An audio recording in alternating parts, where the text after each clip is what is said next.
Lindsey Graham is pathetic. Lindsey Graham has to be one of the most probably hated, annoyed politicians in the Senate. And there's a couple of reasons for that. And two of them I'm going to show you today. I want you to hear in a recent interview with Sean Hannity what Lindsey Graham had to say about the ICC arrest warrant against Benjamin Netanyahu. You got to believe this to see it, folks. This is absolutely insane. Lindsey Graham on record here. What does he say about the ICC arrest warrant? Listen to this. Predicate here. The UN, for example, all of these globalist groups that we often fund, they have historically been anti-Semitic and anti-American. UN is a good case in point. The WHO, they were the propaganda wing for the communist Chinese during COVID. The WEF, they don't have our best interests at heart. So all these globalist agreements, the Paris Accords, India, China, developing nations, we pay the freight. So my question is, they don't have jurisdiction. What part of terrorism does this court not understand? What part of murder, rape, and kidnapping and torture and beheading do they not understand? Because that's what happened on October the 7th. So, first of all, before we even get to Lindsey Graham's response, Sean Hannity is repeating lies about October 7th. And you have to understand, you can call him a reporter if you want to, but Sean Hannity is an entertainer. I refer to him as an actor, not a reporter, not a journalist. So keep that in mind. He is repeating the lie about sexual assault on October 7th, which till this day has not been proven. He's continued to repeat that. He repeated the lie about the beheaded babies, even though that has been disproven multiple times. And he's continuing to do that for a reason. It is to convince the American people that the Palestinian people are the enemy, that they are incredibly grotesque and dangerous people, and that Israel is on the right side here. You have to understand, the more he repeats it, the more likely people are going to believe it. So let's go ahead and interrupt with that first, repeating the lie. Now listen to what Lindsey Graham says. Yes, it did. And, Israel's in a fight for its very life. The Jewish state is under siege from Hamas in Gaza, Hezbollah in Lebanon. Iran has directly attacked Israel. And we live in an upside down world. Pause. I'm sorry. We're going to pause a lot because the lies. Israel is not in a fight for its life. How are you in a fight for your life when you control the air, the land, and the sea? When you are occupying the people? How are you in a fight for your life when you're the one that's in power? Even when you were to look at Hamas, they don't have the type of weapons that Israel has, because Israel is getting weapons from the United States, obviously, and from other countries in the West. So Hamas is at the disadvantage. Israel has the advantage. So how are you in a fight for your life, right? Lindsey Graham takes a lot of money from the Israel lobby. This is Lindsey Graham just speaking for his donors. And another thing, I never see any of these politicians fight as hard for Black Americans that have racial struggle and hate here in the United States. You'll never see Lindsey Graham step up and demonize or to vilify racist acts towards Black people here in the United States. You'll never see it. But when it comes to Israel, we've got to stop this anti-Semitism, and they're broadening that definition to make it seem like everything is anti-Semitic. All of a sudden, people like Lindsey Graham and Sean Hannity want you to believe that Israelis are more oppressed than anybody in the world. And that is simply not the case. Now, some of the commentators won't say it, but I'm going to say it. They are bought and paid for. These politicians like Lindsey Graham, like John Fetterman, they're all in bed with the Israel lobby. Don't you think it's kind of strange that you see them go to bat for a country that is not even the United States? They're fighting harder for Israel than they are for people here in the U.S. That is all money, folks. So follow the money there. where the Prime Minister of Israel and the Defense Minister of Israel are being prosecuted by a court in Belgium.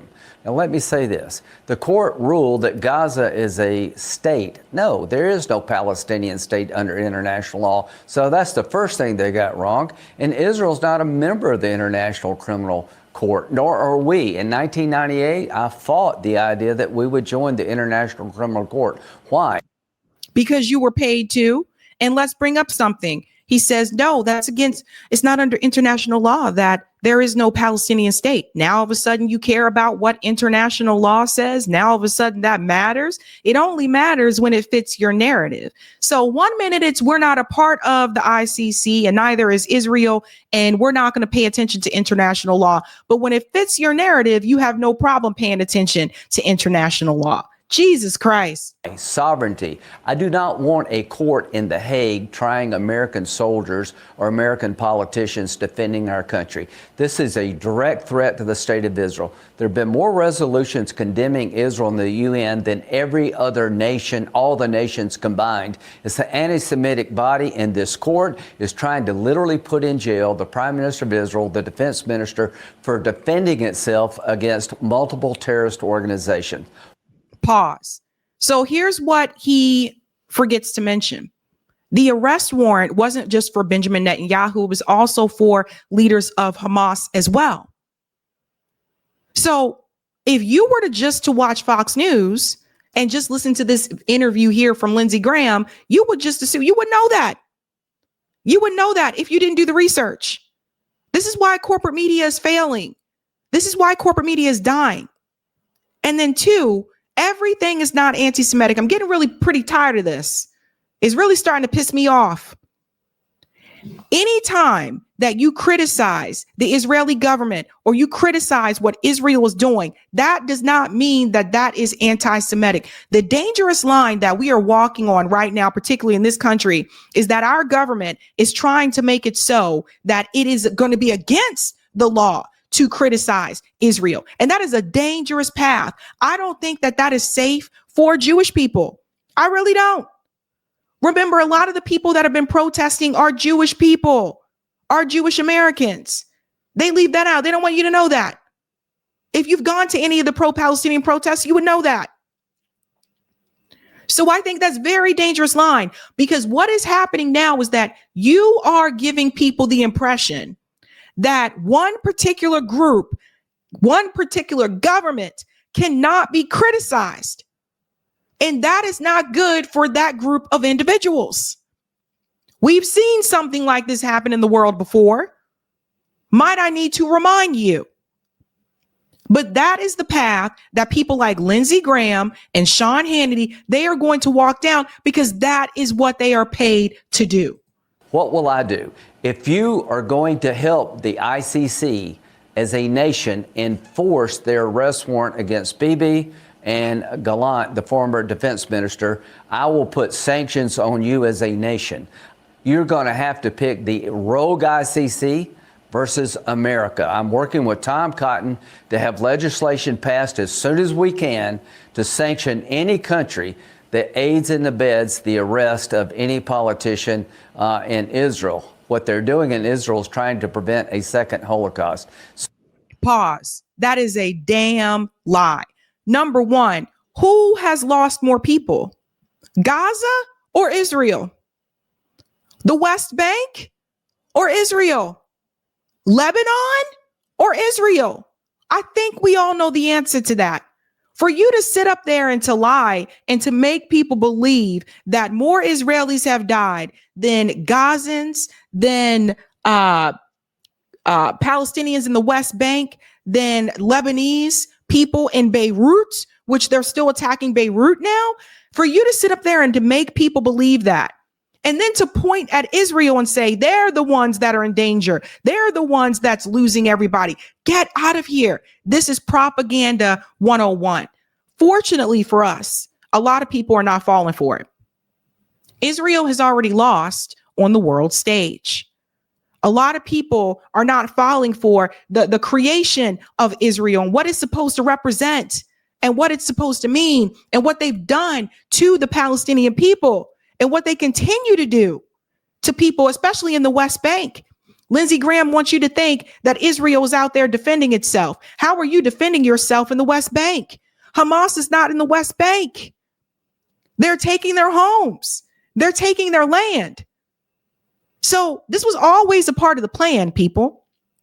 So Lindsey Graham says the quiet part out loud, that he wants to sanction any country that upholds the ICC arrest warrant against Netanyahu. Really? Are you going to sanction countries that are part of NATO?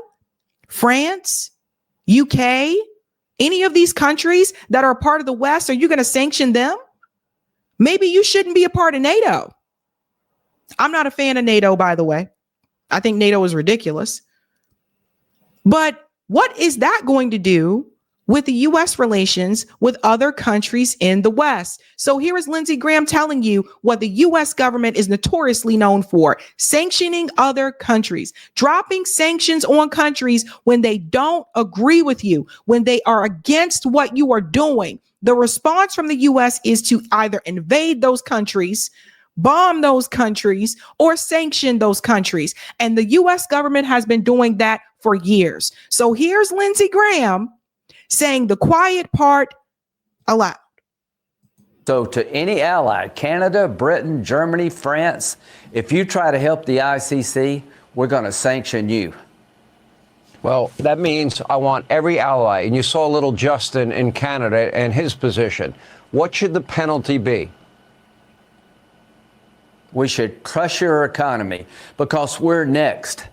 Why can't they go after Trump or any other American president under this theory? We're not a member of the ICC. In 2002, they threatened to prosecute our soldiers in Afghanistan. We came down hard on them. In 2017, one of the first things that President Trump did was put sanctions against the International Criminal Court to make sure they would protect our own troops. Biden took those sanctions and did away with them literally in the first month of his presidency. Now what do you have? You have the International Criminal Court coming after the Prime Minister of Israel, the Defense Minister of Israel, for trying to defend the Jewish state. If you help the ICC, we're going to crush your economy. So there you go. There you have it, folks. More sanctions, more wars. By the way, this would happen under either party. Joe Biden is also against the arrest warrant against Benjamin Netanyahu. So even if the Democrats would have won, this would have also happened under them as well. This is what I'm telling you about both of these parties. So now they're making threats. He's making threats towards Justin Trudeau in Canada. The U.S. government is going to find itself alone. Other countries are choosing to join BRICS. The U.S. government is going to find itself alone. And it's going to get to the point where if the U.S. does not change the way that we do things internationally, we're not going to have any allies. So here he is threatening their allies. But that's not the only one. When it comes to Ukraine, Lindsey Graham is horrible on Ukraine. And even in this interview with Sean Hannity, he says the quiet part aloud. Let's go ahead and bring up this clip here. South Carolina Senator Lindsey Graham, why, after Joe Biden had handcuffs on Ukraine the entire time, why would he allow ballistic missiles to be fired into Russia, which we are providing? And secondly, why is he giving them more money? And why is he doing all of this, knowing that Donald Trump has a very different approach when he gets in office in 2 months? Well, Sean, you just answered your question. You just answered your question there. Duh. That's why he's doing it. Well, number one, if you'd given them the ability to fight early on, we'd be better off than we are today. But we're 1,000 days into this war. Ukraine is still standing. This war is about money. People don't talk much about it. But you know the richest country in all of Europe for rare earth minerals is Ukraine. $2 to $7 trillion worth of minerals that are rare earth minerals, very relevant to the 21st century. Ukraine's ready to do a deal with us, not the Russians. So there it is, folks. The quiet part aloud. This is all about money. What did I tell you? Now he's mentioning the minerals and the resources in Ukraine. That's what it's all about. War is about money. Money for weapon manufacturers. Oftentimes there's resources in those countries that the US government or other Western allies want to extract from those countries, or they want to have a deal, as Lindsey Graham said, with those countries. So here's Lindsey Graham saying the quiet part aloud. Now, here's the thing. This is why I continue to say the Republican Party is more covert and the Democratic Party is more overt. The Republican Party just says these things aloud. They just say it out in the open. Democratic Party feels the same way, but they're probably not going to make the same statement that Lindsey Graham just made if they were to go onto Fox News or onto MSNBC. So now you know, folks, what have I been telling you since day one? It is not about the Ukrainian people. A lot of Ukrainian people have died. Ukraine is running out of soldiers. Anytime you have to pull men off the street, and I've seen the videos, men who are in their late 40s to get them to fight, you are running out of people. It was never about protecting the Ukrainian people. It was always about protecting the interests, punishing Russia and money. So Lindsey Graham just lets you know. It's in our interest to make sure that Russia doesn't take over the place. It's the breadbasket of really the developing world. 50% of all the food going to Africa comes out of Ukraine. We can make money and have an economic relationship with Ukraine that'd be very beneficial to us with peace. So Donald Trump's going to do a deal to get our money back, to enrich ourselves with rare earth minerals, a good deal for Ukraine and us, and he's going to bring peace. And Biden's been a disaster when it comes to containing bad guys. So Ukraine. Pause here. So did you hear what he just said? He's going to get our money back so that we can enrich ourselves. This was never about the Ukrainian people. Not once. Thank you, Lindsey Graham, for opening your big mouth and letting people know the truth and letting people know why the U.S. government is giving Ukraine those weapons. It's all about money. It is not about the Ukrainian people. Ladies and gentlemen, I don't know what to tell you, but I got to say this much. Lindsey Graham, and I lived in South Carolina before. I do not understand why people continue to vote for Lindsey Graham. I'll never get it. For as long as I live, I will never understand that. Lindsey Graham is probably, again, like I said before, one of the worst politicians that you have in DC. He's a warmonger. He's a neocon, and he doesn't care who dies in the process. He just wants America to be able to, pillage and steal as many resources as possible, as long as USA is number one. Lindsey doesn't care anything else but about Lindsey. And who you take money from actually matters. Who funds you, runs you. When you're in the back pocket of the Israeli lobby, of course you are going to always defend Israel, even when they are in the wrong. That's what you are seeing with Lindsey Graham, and that's also what you're seeing with people like John Fetterman. So Lindsey Graham is a whole ass clown and a warmonger. But thank you for opening your big mouth. Hey guys, this was a Sabby clip. If you like what you saw, hit that like button and subscribe.